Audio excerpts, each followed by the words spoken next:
That afternoon, in a quiet apartment building in Richfield, a suburb south of Minneapolis, neighbors heard a scream from an upstairs room.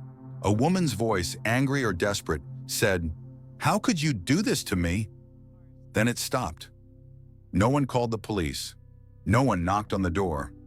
Because arguments, if any, are a regular occurrence among young people who live alone. The building at 7710 Penn Avenue South was peaceful, nestled quietly among shady summer trees. It was a Monday afternoon like any other. Still wind, pale sunlight, and shuttered windows. Kayli Arseth, 22, lived there alone. She was a developmental psychology major who worked with children with autism and had been a competitive swimmer and skier in high school. Recently, she began chatting online with a stranger, Jose Luis Lopez Xique, 27. "I'm not good enough to start a relationship," she said, but he kept trying. He kept showing up. The next day, Kayli didn't show up for work, didn't text anyone, didn't respond to her mother, and that evening when the family opened the apartment door, they found their daughter lying motionless on the floor. Her body covered in blood, her eyes wide open, her phone turned off. So what happened inside that room after that last question rang out and no one answered? And why did this man, who had only known Kayli through a few text messages, show up at the exact moment she disappeared? On June 16th, 2025, the weather in Richfield began to heat up early. Kayli Arseth woke up as usual, preparing to go to work.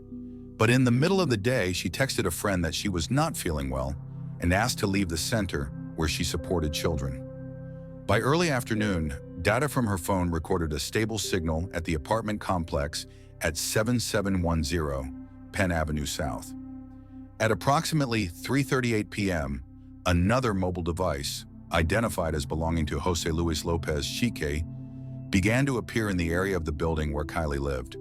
According to location data collected from carriers, this phone moved into the rear parking lot, then stood still for more than an hour and a half. At about 4 p.m., Jose's device left the building's coverage area.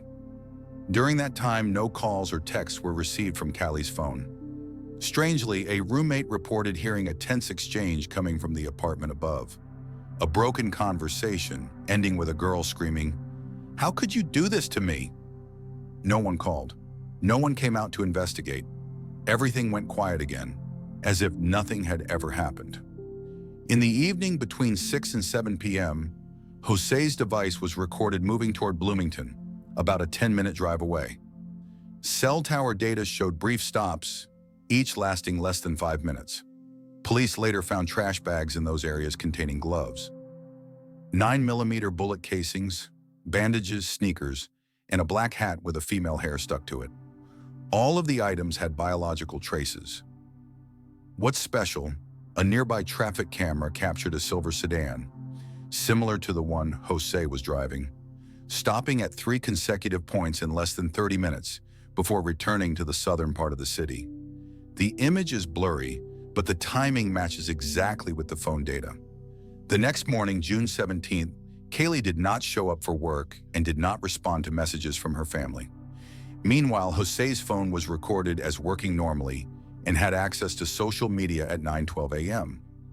At 9 p.m. on June 17th, Kayli's family went to check on her and called the police when she did not answer. The door was not forced open. The lights in the room were still on.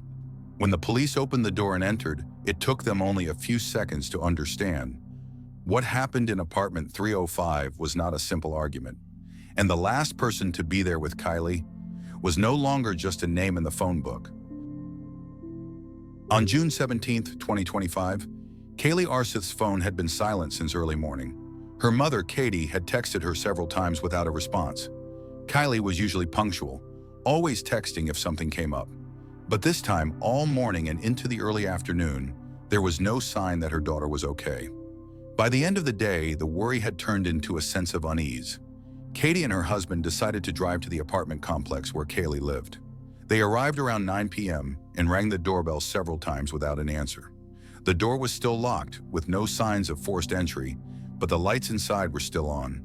One detail that stunned them: Kayli had never left the lights on all day when she was out. Without waiting, the family called the Richfield police to request a welfare check, a routine procedure in the event of an unusual loss of contact.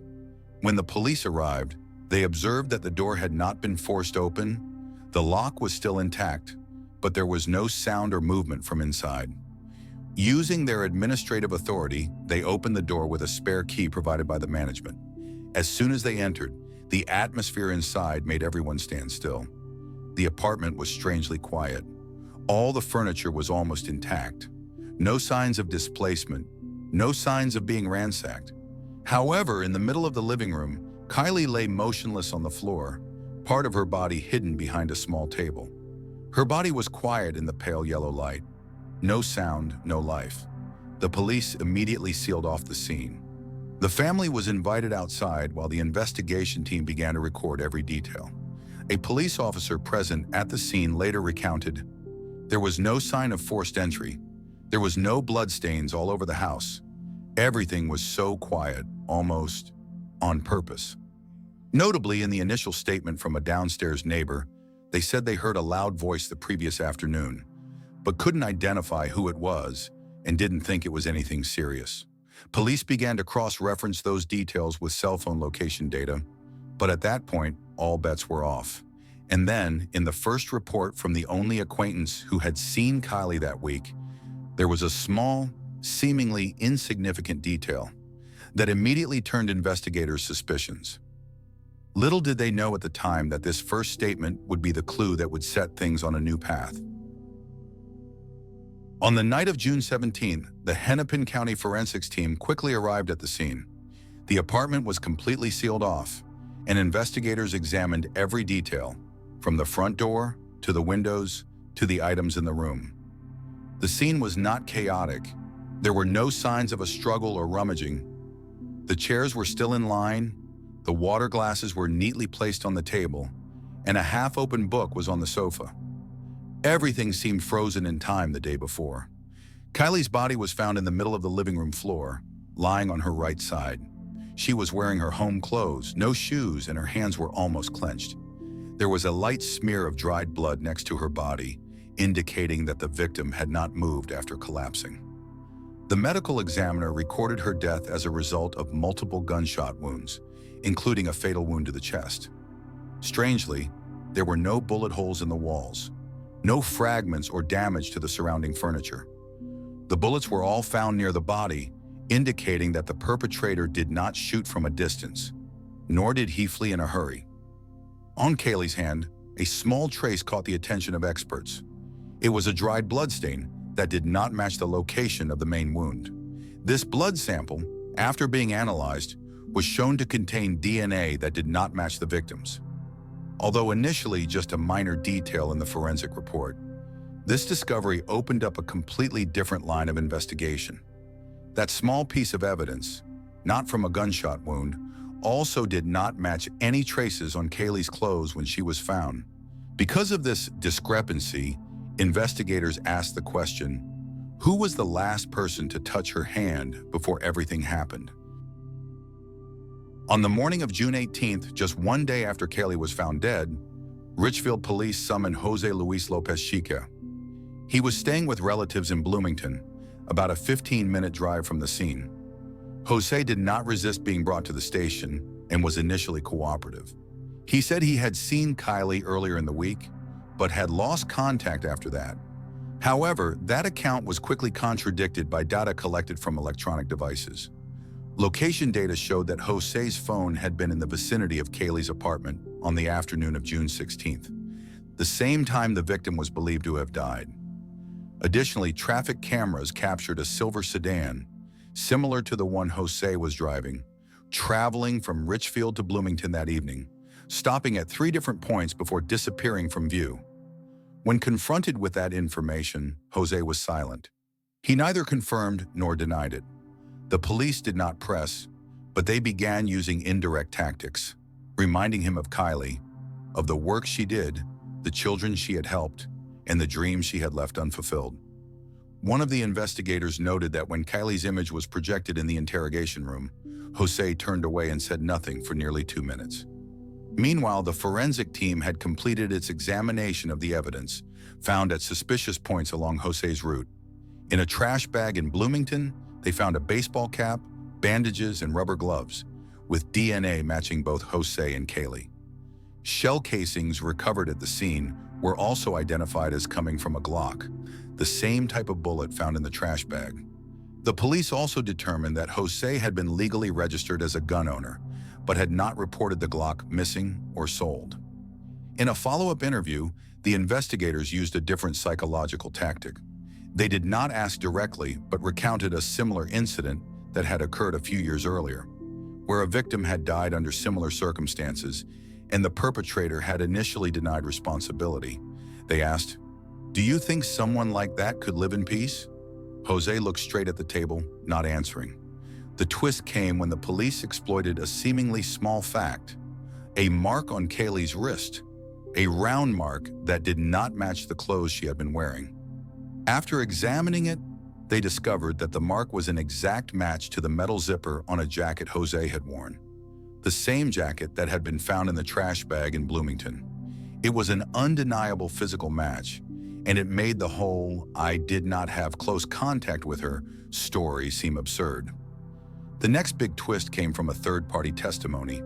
A friend of Kayli's, who had texted her the week before, provided text messages that showed Kayli becoming concerned because Jose started to get closer, even though she hadn't agreed to meet.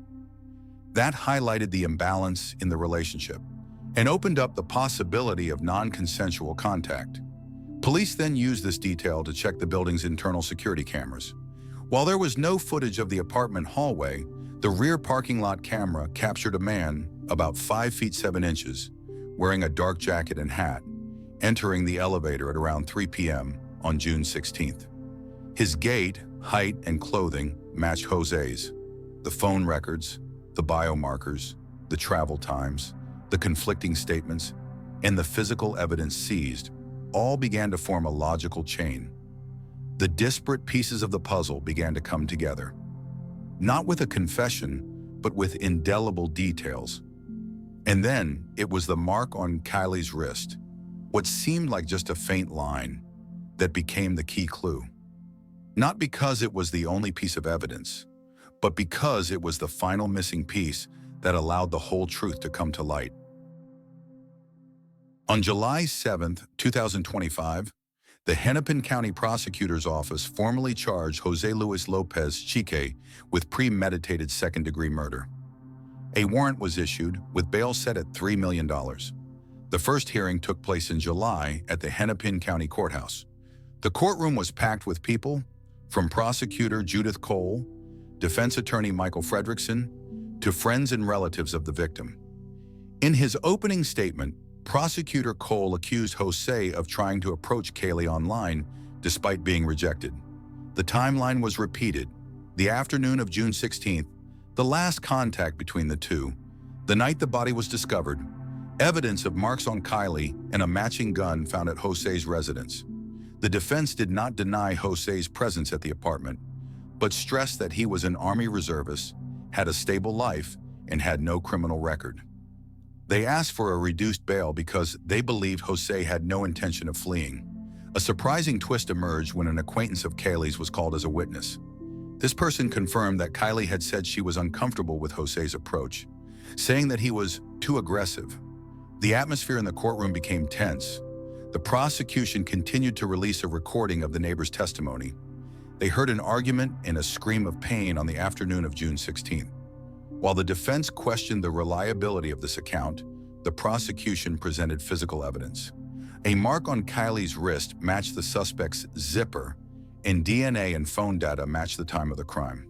The trial was adjourned to examine technical evidence, and the next hearing was scheduled for August 5th, 2025, with the participation of forensic experts and witnesses. The legal confrontation opened up two distinct lines. On one side, the logical chain of evidence. On the other, the question of motive and data collection. Between these two opposing poles, the public still had no clear answer. Was Jose, the man with the name of a reservist, really the murderer? Up to that point, the court had not yet issued a final verdict. Jose Luis Lopez Xique was still a defendant awaiting trial. Kayli Arseth's death left a void that can never be filled, not just for her family, but for a community that once thought itself safe. A young, kind, dedicated, and private person met a tragic end in her own private space. But the story is more than just loss. It raises a host of questions about how we assess risk in the age of technology. How do we know where to draw the line between caring and controlling, between connection and stalking? Can a polite text message be mistaken for an invitation? The lesson of this case is that personal boundaries should not be pushed back for the sake of politeness. Respecting insecurities, however small, can be the factor that prevents larger tragedies. Observing, listening, and responding promptly to unusual signs from the victim, family, or the whole community are all equally important. But from here, another question arises. When the victim is no longer able to defend himself, who is responsible? If that small mark on the wrist is not noticed, will the truth ever come out? And if that day no one turned on the camera, no one listened to the neighbors, will the case be closed forever in silence?